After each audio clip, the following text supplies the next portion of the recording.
So eto na, mga sangkay, naninilikado na ngayon. Si Saldico, nako po.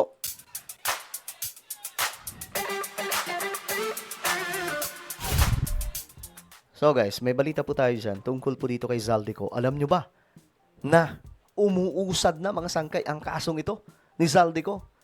At eto mga sangkay ay mukhang mabilis kaysa sa kumbaga tinitingnan po natin mga sangkay. At ngayon pag-uusapan po natin ano ang kahihinatnan ni Zaldico. Pag-usapan po natin yan. Anyway, bago tayo magtuloy-tuloy, sa mga hindi pa po dyan nakakapag-subscribe sa ating YouTube channel, tayo nga po ay nakarating na sa 1.6 million subscribers. Ang dami na po natin. Nadagdagan na naman po tayo ng 100,000 mga subscribers. Kaya naman, kung ikaw ay hindi pa po nakakapag-subscribe at gusto mong mapabilang sa patuloy na dumaraming mga solid sangkay, makikita nyo po yung subscribe button sa baba ng video na to dito sa YouTube.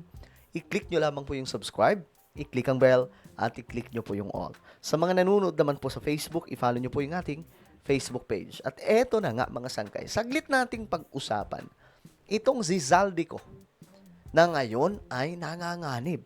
Dahil ayon po sa report, paglilitis daw po ng Sandigan Bayan laban kay Zaldico, sisimulan na. Kailan? January 20. At dito na mga sangkay magkakaalaman. Sa mga malapit nang gumulong ang paglilitis kay Zaldico sa Sandigan Bayan. Isa raw sa mga tetestigo laban sa dating kongresista, si DPWH Secretary Vince Dizon. Ayan na. Eto na. Live mula sa TV5 Media Center, nangungun sa balita, si Gerard de la Peña. Pasok! Gerard, kailan daw magsisimula paglilitis kay Ko? Jiggy, sa January 20 na magsisimula ang trial sa Sandigan Bayan ni dating Ako Bicol Party List Congressman Zaldico. Okay. Bilugan nyo na kaagad. January 20. Ilagay nyo na sa kalendaryo ninyo.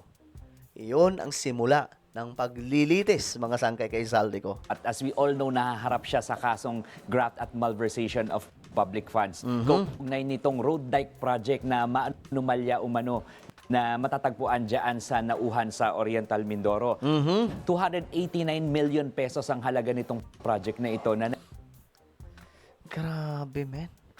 289 million na ito mga taginting.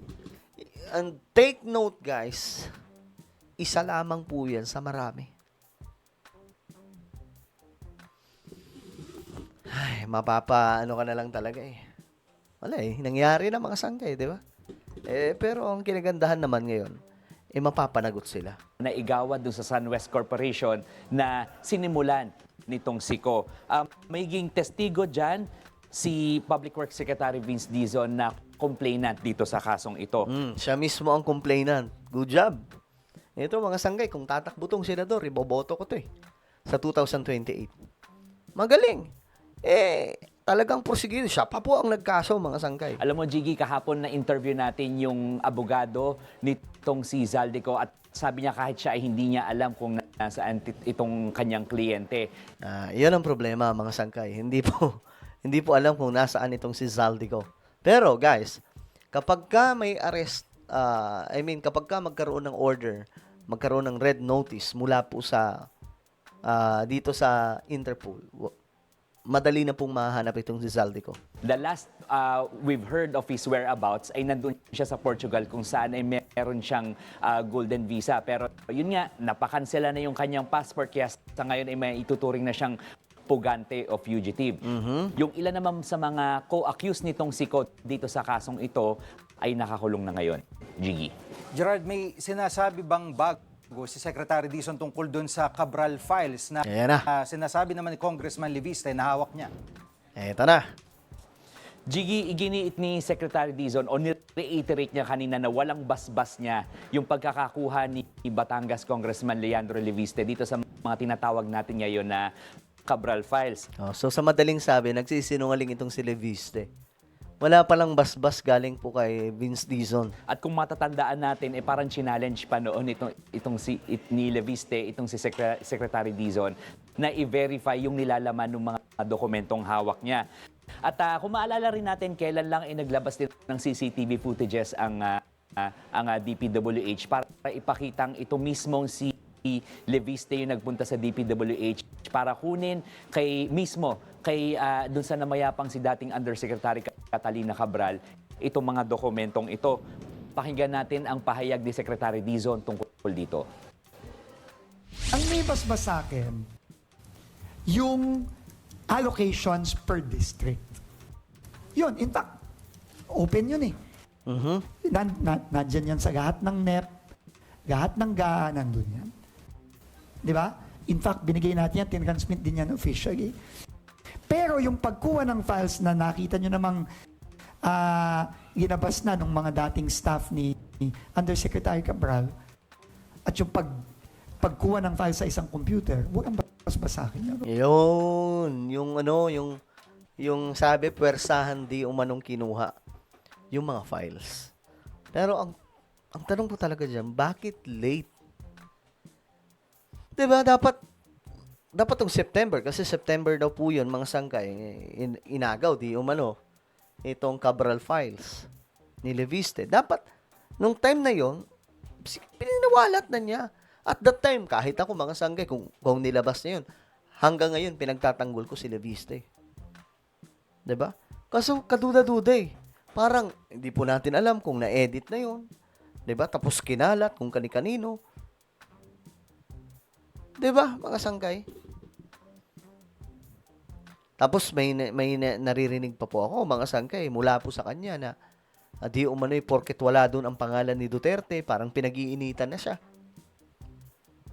Diba, mga sangkay? Yun palang alam nyo na kung ano yung kulay niya. Jiggy, ipinagpapaubaya na raw ni Secretary Dizon sa Ombudsman yung kung ilalabas man o hindi itong mga files na ito.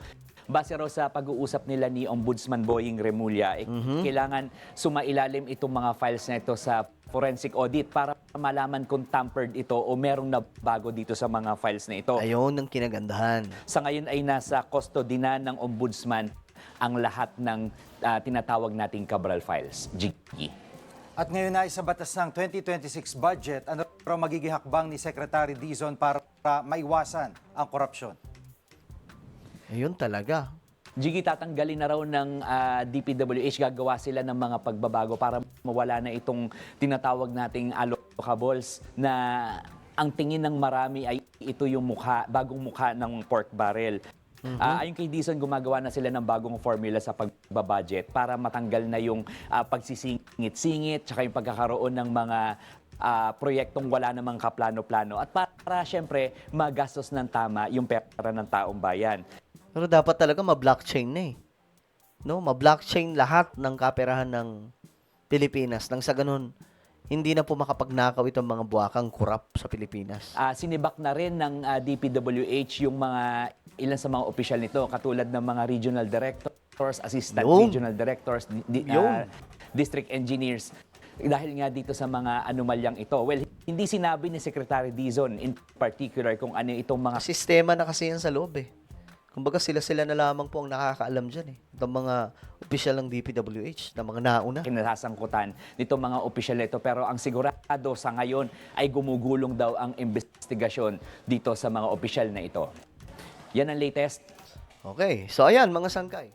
Gugulong na daw po ang kaso ni Zaldico sa Sandigan Bayan. Ano po ang inyong opinion? Pabor ba kayo? Approve ba kayo? Comment down below. Meron po tayong YouTube channel, Sangkay Revelation. Hanapin nyo po ito ngayon sa YouTube. Kapag nakita nyo na, i-click nyo po yung subscribe. I-click ang bell at i-click nyo po yung all. Ako na po ay magpapaalam. Mag-iingat pong lahat. God bless everyone.